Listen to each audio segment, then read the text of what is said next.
Thank you, Maruf. Good evening, ladies and gentlemen. Today, my topic is going to be slightly different from what the rest of the distinguished speakers are going to address, but it does have a link with energy security. What do import-dependent countries like India do for energy security? We do many things. We tell our national oil companies to coax every additional drop of oil from our existing oil fields. We ask international investors to come and look for oil and gas in on our land and in our territorial waters. And then we are setting up a strategic petroleum reserve. We've done some market reforms. We've set up a regulator and all that. But the one that has actually captured public imagination in India and perhaps in China is the going out strategy of going and acquiring oil assets. So we think if we don't have enough oil, maybe we don't have, maybe we have. My own suspicion is that we don't have enough data. We haven't done good investigation to establish oil reserves in our neighborhood. So we think we don't have enough oil or gas here in this country, and so we encourage our national oil companies to go and acquire assets abroad, and we term it as energy security. Does it actually constitute energy security? You know, first of all, resource nationalism is a reality that we all live with in modern times. Look at how much of oil and gas is under the control of national oil companies. Any national oil companies. In India, it may be ONGC Videsh. In Latin America, it has to be PDVSA in Venezuela. It is Pemex in Mexico. It is Ecopetrol in Ecuador. And it is Gazprom and Rosneft in Russia. It is National Iranian Oil Company. It is Nigerian National Oil Company. It is Sonangol. It is SOCAR. You know, CNPC, CNOOC. Everywhere it is national oil companies which dominate the oil and gas sphere. 71% of all oil is under the control of national oil companies. So where does that leave a country like India or China going and looking out for assets? We necessarily take what is called reject assets, because 71% is already under national oil companies. A good chunk, maybe nearly 28, 27% is under the control of international oil companies. Chevron, Texaco, Shell, and BP, and all these companies have bought up all these assets already. So what is available to ONGC Videsh or to CNPC or CNOOC are assets which are considered very difficult to explore or to produce or to operate the economic environment in that country, or assets from which Western oil companies, international oil companies are actually exiting. That is how we got into Sudan, and that is how we got into Angola, a few other countries where the Western oil companies are not comfortable doing business. That is where OVL is able to buy assets. So we are late entrants into the game, and necessarily we buy not the very best assets. It is in difficult regions also. It's not necessarily the easy oil. Saudi Aramco is not going to hand it over to OVL or to CNPC. Since we are late entrants, there are a lot of risks associated with overseas oil assets. I'm not talking about creeping expropriation or outright nationalization, which also happens. For instance, Putin dismembered Yukos, jailed Michael Khodorkovsky, he just got out recently, and handed it on a platter to his national oil companies. Evo Morales in Bolivia, he drove out international oil companies. So nationalization is a danger, that's a Damocles sword that always hangs over OVL or CNPC, its counterpart. I'm not even talking about that. Does it actually constitute energy security? OVL has assets. There are, in fact, 37 assets it's got in 20 countries. There are 9 of which are producing assets: Brazil, Colombia, Russia, Myanmar, Sudan, etc., etc. And it has invested about 13 billion US dollars. This is nothing compared to what China has invested, $100 billion just in hard cash, apart from loans from China Exim Bank, China Development Bank, and also commitment, advance payments for long-term supply of oil in oil-rich countries. So China has actually invested something like $500 billion, according to official estimates, in overseas oil assets. And production, for India it's very marginal, it's only 36 million tons or 720,000 barrels a day, and marginal quantity of gas. But I want to draw your attention to one little fact, that neither China nor India is actually getting any of this oil or gas to its shores. It is a very notional sense of security. And why is it that they are not getting the oil or gas? Sakhalin, the oil came in a thimbleful, a small tanker to Mangalore refinery once. That's it. Sudan, we were getting oil, but not necessarily from our own field. We were actually buying it from the Sudanese oil in Sudan and transporting it to India. So why is it even China doesn't get any of its overseas oil? It's notional. It is in their balance sheet. Reserve accretion. Because these companies, especially the Chinese companies, they are big, they are giants, they are vertically integrated, the three companies, and they are Fortune 500 companies listed on international stock exchanges. Their chiefs have cabinet ministerial rank. They can pretty much do whatever they like. Having said that, they are under tremendous pressure to improve profitability. And in these times of rising oil prices, high oil prices, it makes eminent sense for them to go and buy assets abroad, increase their reserve accretion, and get their profits. Similarly, India's ONGC Videsh is doing. I'm not saying this is entirely devoid of merit. It has merit. But does it actually amount to energy security is the question that I'm asking.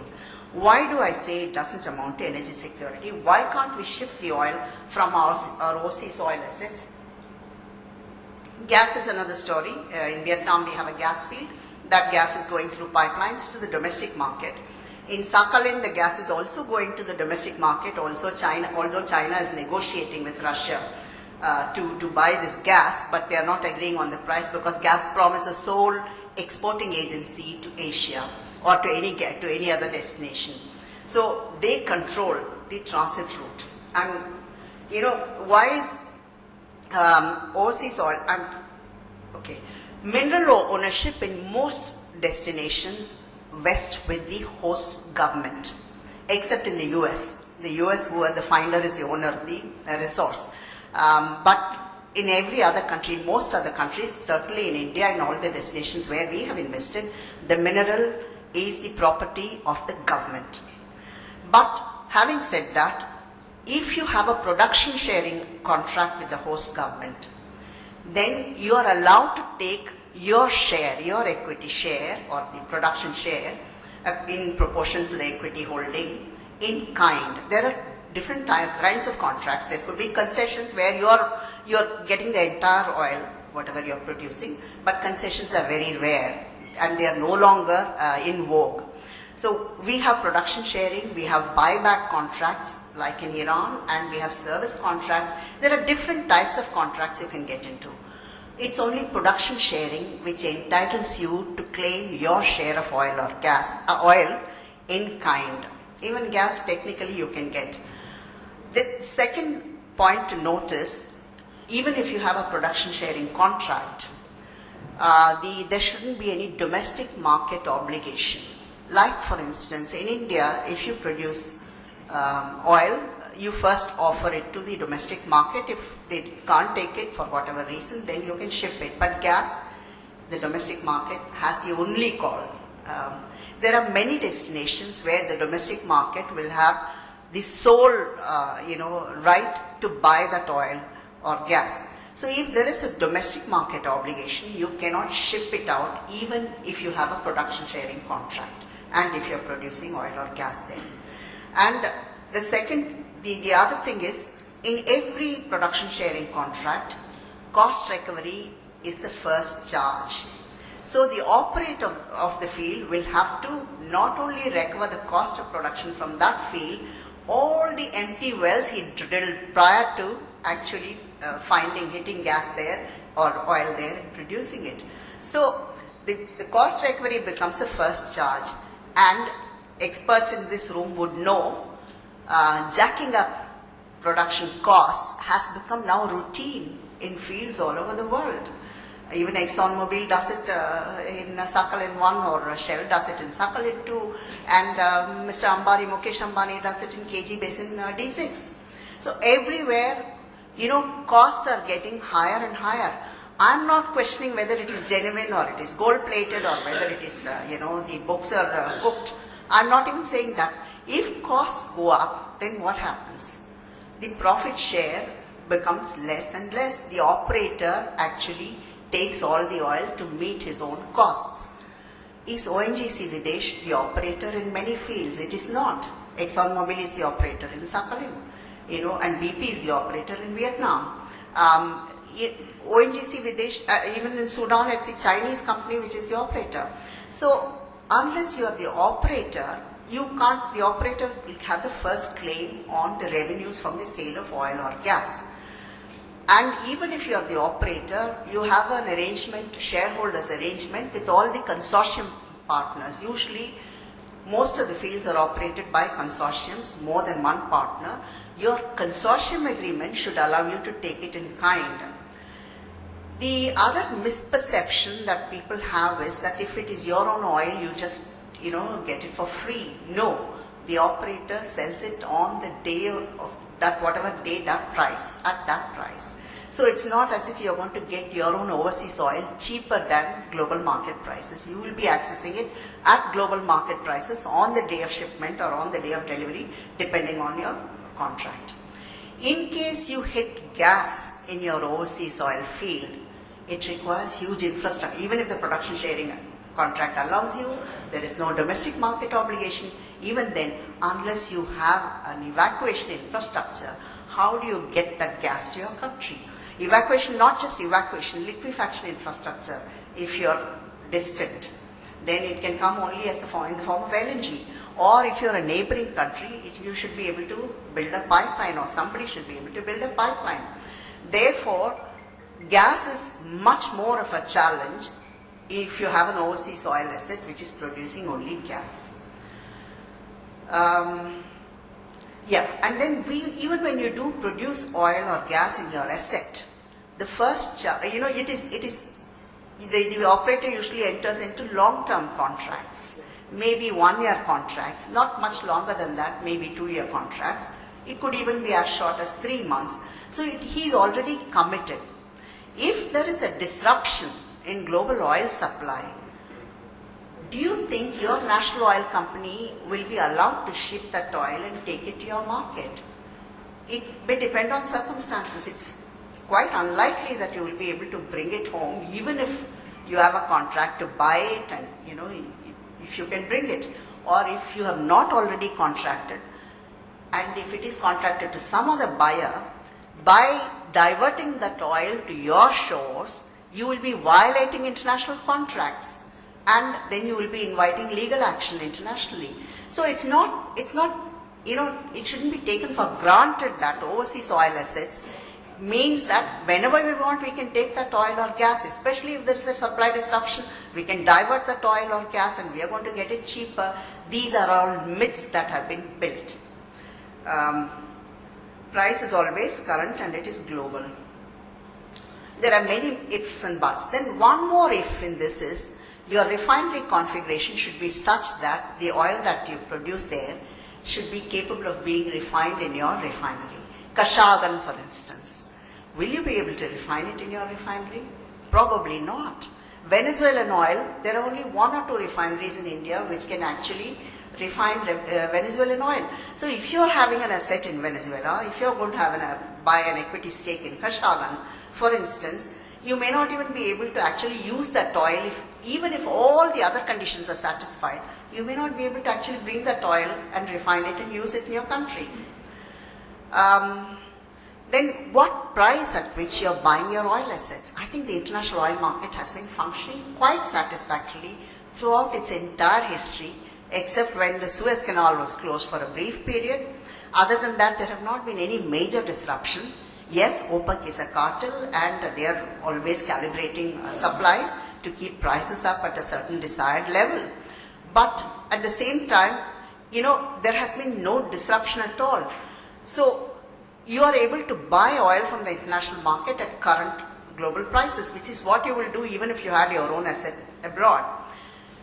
In this competition to go and buy assets abroad, especially Indian companies and Chinese companies often tend to push up prices so steeply, they end up paying way above their actual worth, these assets. And we did that in Syria, we did that in Kazakhstan, we kept pushing up the prices. So as a result of which, your rate of return goes down drastically. So it may not even make such a good commercial sense to invest in fields where the asset value is not up to the price that you are paying. And then supposing you had oil in Sakhalin and you want to bring it to Mangalore refinery, you will have to bring it through the Malacca Straits. And China is going out of the way to avoid just the congestion in Malacca Straits. And are you going to bring that oil in the reverse direction all the way from Malacca, all the way through Malacca from Sakhalin? You might bring some, marginal quantity, but you can't really rely on it to take care of your energy security. Then, of course, creeping expropriation. What did Putin do to UCOS? He slapped huge retrospective tax claims on UCOS because the host country has tremendous power. You have already invested there. This is called the obsolescence bargain in industry parlance, where you already invested, your money is sunk, but the host government has powers over you.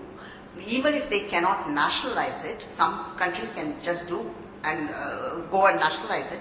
But there are countries which don't have to nationalize. They can say you've done environmental violations, there are human rights violations, you're not employing local labor, blah, blah, blah, hundreds of reasons they can give. And they can claw back on that asset.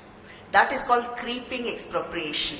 So there is a danger that, especially because you are investing only in difficult regions, in states that are conflict-ridden, Sudan for instance, or Angola or Syria, like our Sudanese field has not been producing for the past several months now. It's at a standstill. Production is at a standstill. Our Sakhalin gas is not getting monetized even after so many years, basically because Gazprom is a sole export agency and domestic gas prices in Russia are a fraction of global prices. And even if Gazprom buys this gas, Gazprom will buy at local price and it will sell at international price. So there will be a huge arbitrage which will be gobbled up by the national oil company, Gazprom. So there are ways in which the host government can claw back on your investment and make sure that you don't really benefit from your overseas oil asset. And there are internal conflicts like southern Sudan. The fields are there and the pipeline will have to go through Sudan, which is northern part of the country. That is how it can go to a port and from there it will be shipped. Now Sudan is asking for phenomenal transportation fee, something like $35 per barrel just for transportation, for oil that is produced probably for $10 a barrel. So, internal conflict. Syria, our field is not Al-Furat field. We can't do anything there because till the conflict dies down. And conflicts are happening naturally or are being engineered. And even in Iran, we have Yadavran and one other field. So there are conflict there or sanctions and various reasons you can't monetize your oil or gas in these fields. So we shouldn't look at overseas oil assets as an energy security measure. I think China is quite smart in some ways in the sense that it has gone and built these pipelines from its neighborhood. It's built this gas pipeline from Turkmenistan and also it is connecting to Uzbekistan. It has built two pipelines, oil and gas from Kazakhstan to Xinjiang, and it has a East Siberia Nakodka Daching pipeline that is Skowardino Nakodka Daching pipeline which carries oil into China from the Siberian fields. In Myanmar, it is from Sitwe, the Rakhine Peninsula. It has two pipelines, oil and gas pipelines, which are going to its Yunnan province. So China has built these pipelines around, and pipeline means dedicated customer. You are a dedicated customer. That supply cannot be shifted.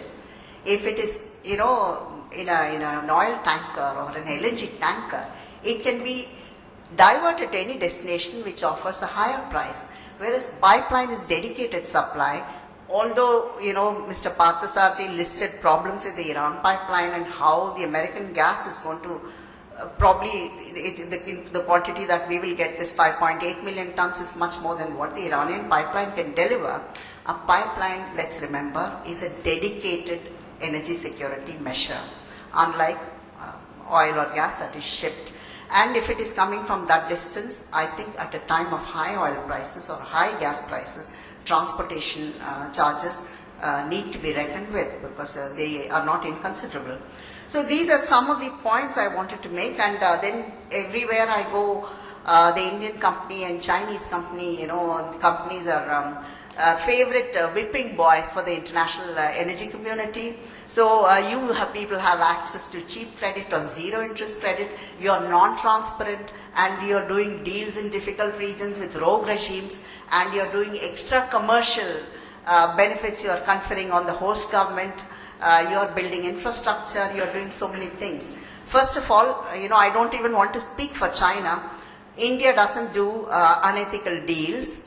We drew back from Nigeria because we realized that field didn't belong to the government but belonged to Mr. Sani Abacha, who was no longer in power at that time. It was his private field. So India backed off from that field. We don't do business with rogue regimes, number one. Number two, we don't get zero interest credit. Yes, it's 100% subsidiary, but it is fully audited by the CAG, so its functioning is transparent.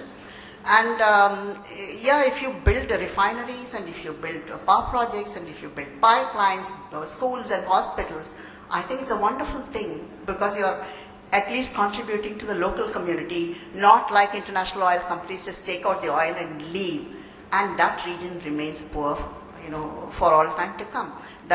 China is doing all that. It's building a lot of infrastructure. It is taking a lot of Chinese population to work its operations in these countries, probably also because local labor is not available, but eventually they'll get trained, and so you're building local capacity, which is a good thing to do. And China and India are not at all comparable. China is far too big for India to aspire to become like that. And also, in my view, it is not necessary, because it doesn't really constitute energy security. But having said that, it might make very good commercial sense if you've done your political risk analysis, and if you're investing in profitable fields, they are producing, there is no hitch, you're selling it in the domestic market or into international markets at that day's prices, at a time of high oil prices. I think it's a very wonderful commercial proposition for our oil companies. But energy security, I'm not too sure. Thank you.